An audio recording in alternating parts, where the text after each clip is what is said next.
Captain Nora Blake stood straight, her boots clicking on the smooth floor of the massive hall. The walls around her were covered in silver and white light. Flags of the human empire from the galactic core hung above her head, but she was not impressed.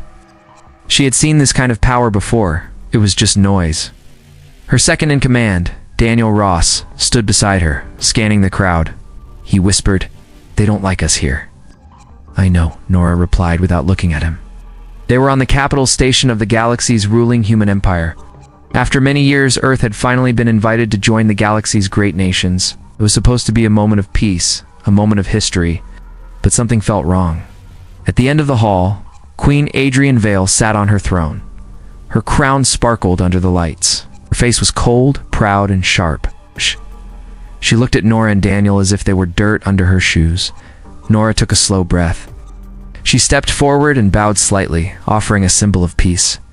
"We come from Earth with respect and the hope of friendship," she said.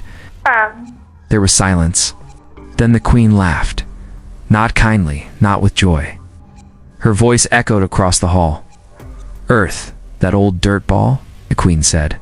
"You are late to the stars. You're nothing but lost cousins begging for a seat at our table." Laughter rose from the nobles in the hall. High generals and rich rulers smirked and whispered. Daniel clenched his fists. Nora placed a hand on his arm. "Not yet." Queen Adrian stood and walked down the steps. Her dress moved like a wave behind her. She stopped inches from Nora's face. "You wear those medals like they mean something," the Queen said. "But your wars were against yourselves. We fight for the stars." "We don't want to fight," Nora said calmly. "Only peace." The Queen's smile faded. She turned and waved her hand. 2 guards stepped forward. They grabbed Daniel without warning. He struggled, but more guards came. They held him down, Nora shouted. "Stop." The Queen looked over her shoulder. "Your friend will stay here. A small price for your safe return. Leave now or share his fate." Nora's heart pounded. Her hand hovered near her sidearm, but she held back. "Not now. Not here." She met Daniel's eyes. He didn't speak, but she saw what he meant. "Go. Get out. Come back strong." Nora stepped back, every part of her body screaming with rage. But she turned and walked out of the hall, guards following close behind. As the doors closed behind her, she looked once more at the great silver flags and the proud faces of the rulers inside. They thought Earth was weak. They thought they could take her people and laugh at them in front of the galaxy. They were wrong. Back on her ship, Nora sat alone in the command chamber. Her hands were shaking, not from fear, from what she was about to do. She opened a locked panel. Inside was a red switch no Earth officer had ever used before. Her voice was cold when she spoke to her pilot. "Take us home." Then she pressed the switch. Far across space, in a hidden base deep under Mars, lights turned on. Old machines roared to life. Names that had been forgotten began to appear on screens. The galaxy would never be the same again. They'd broken Earth's peace. They'd broken the wrong planet. The skies above Earth were quiet, but deep under the surface, everything was waking up. In a dark chamber far below Mars, old lights began to flash. Thick doors opened slowly. Machines that had not moved in 60 years started to hum. Across the solar system, secret stations came alive. Ships hidden in deep space powered up. Satellites turned their eyes back toward the stars. Protocol Revenant had been activated. Earth's silence had never been weakness. It was waiting, watching, preparing. Now the galaxy would learn that the people of Earth were not easy to break. On Earth, President Lara Grant stood before a wall of screens in the War Command Center. She wore no dress, no crown, no jewelry. Only a gray uniform and a cold look on her face. "They took Daniel Ross," said General Cole Mercer. His voice was calm, but his eyes were hard. "They laughed at us," Nora Blake said. She stood beside him, fresh off her return ship. "They spit on our flag and called Earth nothing." President Grant looked at them both. "Then it's time to remind them what Earth really is." She turned to a large black screen. "Activate every Revenant ship. All units. I want our forces in motion before the sun rises." Orders spread fast. In the asteroid belt, giant warships hidden in broken rocks started moving. Their engines lit up in silence. In low orbit above Neptune, Stealth cruisers uncloaked. Their metal skin gleamed like ghosts. On Titan, a command base blinked awake for the first time in 3 decades. Inside, soldiers trained in silence stepped into armored suits. They were the Black Edge, the best of the best. Raised without soft lives, built for the hardest battles. General Cole Mercer would lead them. He had once been a war hero.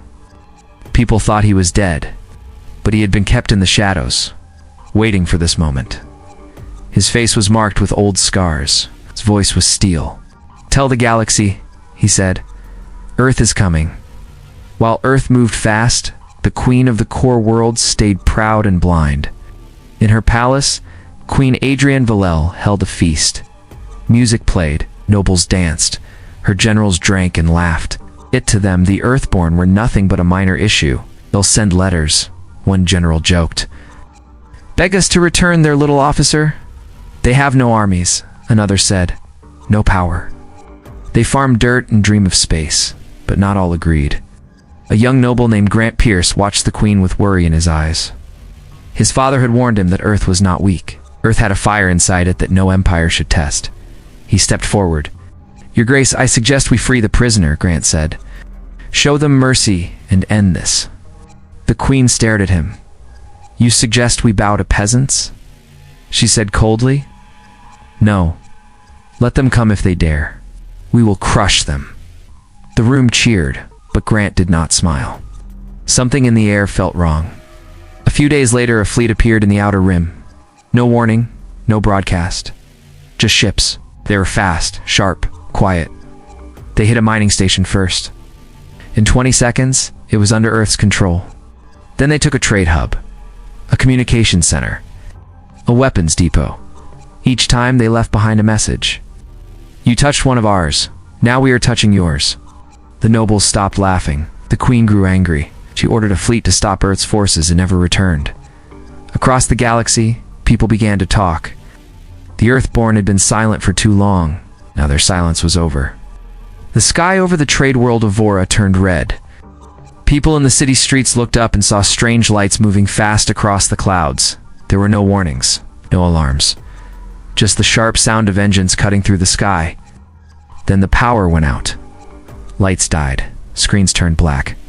Doors locked shut. Communications failed. A boy in the control tower screamed into his headset. "We are under attack. Unknown ships. We need help." But no one answered. The Black Edge had arrived.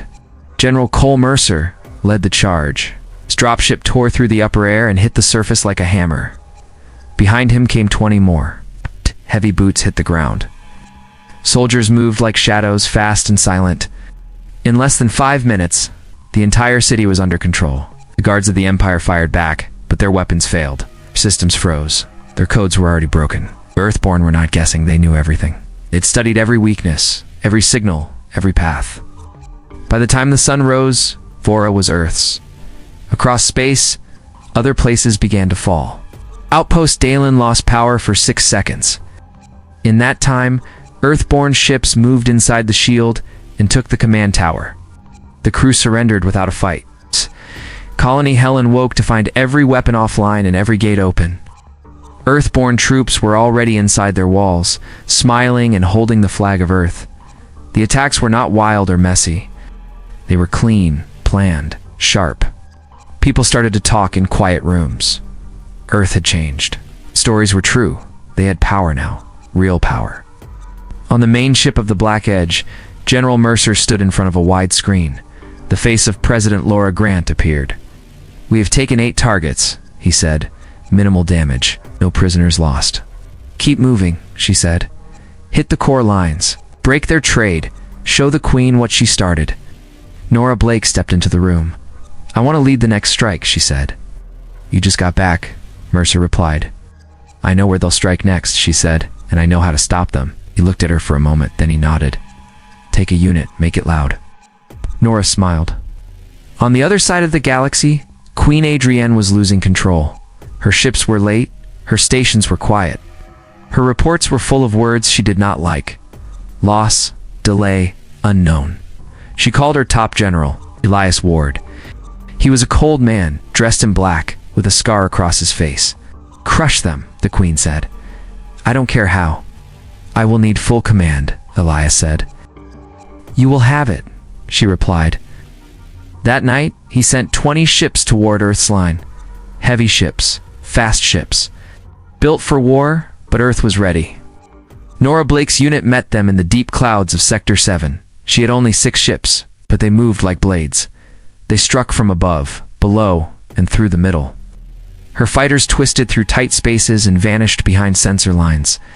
Elias Ward's fleet fired in every direction, but they were blind. One by one, his ships exploded. Elias Escaped in a broken shuttle. Back on Earth, people watched the footage. For the first time in years, the whole planet stood together. They cheered for Nora, for Mercer, for the fallen. They were not just fighting for pride, they were fighting for one of their own, and the galaxy was watching. The throne room of Queen Adrienne was no longer a place of music and laughter. It was full of shouting and fear.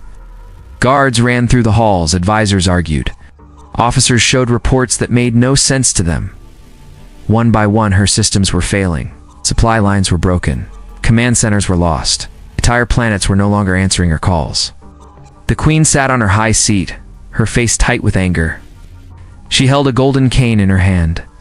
Her voice was calm but sharp like a blade. They are just Earthborn, she said. This war should have been over in a day. No one replied. General Elias Ward stood by her side. His face was pale. His last fleet had been destroyed. His pride was gone. They are not the Earthborn we knew, he said. Their tactics are not normal.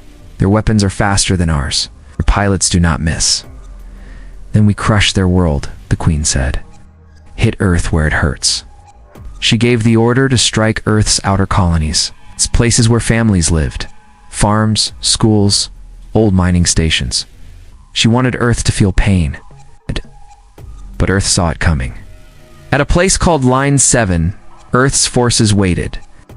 Colonel Aaron Blake stood in the dust of the Red Desert. He wore simple armor and held a black rifle. His team was small, only 30 soldiers, but they were ready. He had studied the Queen's moves. He knew her mind. She wanted to scare them. He would give her something better. He would give her fear. The enemy came fast. For dropships. Over 200 trained soldiers. But Aaron was faster. His team placed traps in the sand. They used the wind. They used the shadows. When the ships landed, the soldiers found silence. Then the ground exploded. Blasts tore through their ranks. Shots came from the rocks above. They tried to fight back but saw no targets. Just smoke and dust. In less than 20 minutes, it was over.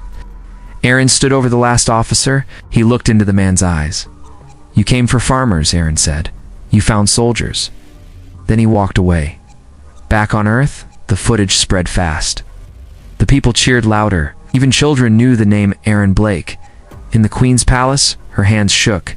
She had sent her best. She had lost again. More nobles began to turn on her. Some left the capital in secret. Others sent messages to Earth asking for peace. The Queen grew desperate. She called for her last weapon. A massive battleship called Crownfall. It had never left the core. It held weapons strong enough to wipe out a moon. She ordered it to strike Earth's moon base. But when the Crownfall arrived, it found silence. Then Earth's secret came to light. Project Revenant Prime. From the dark side of the moon, a hidden fortress rose. Its guns were huge.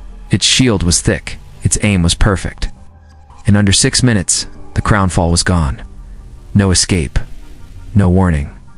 The galaxy watched in shock. The Queen had lost her greatest ship.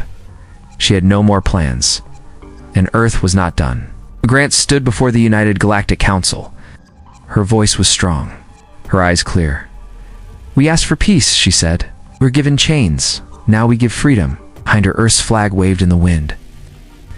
And across the stars, every human colony knew one truth.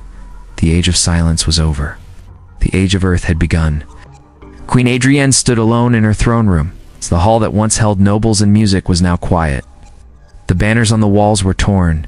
The air smelled like smoke and dust. Her guards were gone. Her commanders were gone. Power was broken. Outside, Earthborn soldiers marched through the city. Their black armor shined under the morning sun. People watched from windows and rooftops. Some were afraid, some were cheering. Change had come. Nora Blake walked into the throne room. Her boots made a clear sound on the stone floor. Behind her came General Cole Mercer and Colonel Aaron Blake. They stopped a few steps from the Queen. Adrian tried to stand tall. Her hands were shaking. "You come to kill me?" she asked. "No," Nora said. "We are not like you. You will never be more than dirt," the Queen said. "You think this war means something? You are still nothing." General Mercer stepped forward. "You took one of ours. You mocked our home. You started this," Aaron added. "We finished it." 2 guards walked in and placed the Queen in chains. She did not speak again. The war was over. It is all, but Earth did not take the throne. They did not steal the riches. They did not raise their own flags on the palace walls. Instead, they called the council. On the capital world, leaders from across the galaxy arrived. Some came in fear, some came in hope. All came in silence. President Laura Grant stood before them. "We did not ask for war," she said. "But when war came, we stood together, fought not to conquer but to protect. We do not want your worlds. We do not want your crowns. We only want peace and respect." The council was quiet. Then one voice said, "You destroyed their fleets." "Yes," the president said. "They forced our hand." Another voice asked, "Will you do it again?" "We are pushed," she said. "But only if pushed." General Mercer placed the old flag of Earth on the table. "Let this remind you. We are not soft. We are not lost. We are not weak." Nora spoke next. "We came in peace once. You laughed. You touched one of ours. You made a choice. Never again." Slowly, one by one, the council members stood and gave a nod. A new law was written that day, a rule clear to all. No one touches Earth. No one harms its people. If they do, they will pay. Years passed. The Queen was sent to a prison on a far moon. Her name faded from the news. Her story became a warning to all rulers. Earth grew stronger, not through war, but through respect. Their ships now helped guard the trade lines. Their doctors healed the sick on faraway worlds. Their builders helped fix cities that war had broken. Children across the stars studied the story. They learned the names of the Earth-born heroes: Nora Blake, Aaron Blake, Cole Mercer, Laura Grant, Daniel Ross, and they learned the first rule of the galaxy: never mess with humans. It was not just a warning, it was a promise. One day, a boy on a colony planet asked his teacher, "Why are humans so feared?" The teacher smiled. "Because they remember, because they protect, and because when they rise, nothing can stop them." The stars had many powers, many empires, many names. That now, they had one truth: do not break Earth's peace, or Earth will come. It will not come small.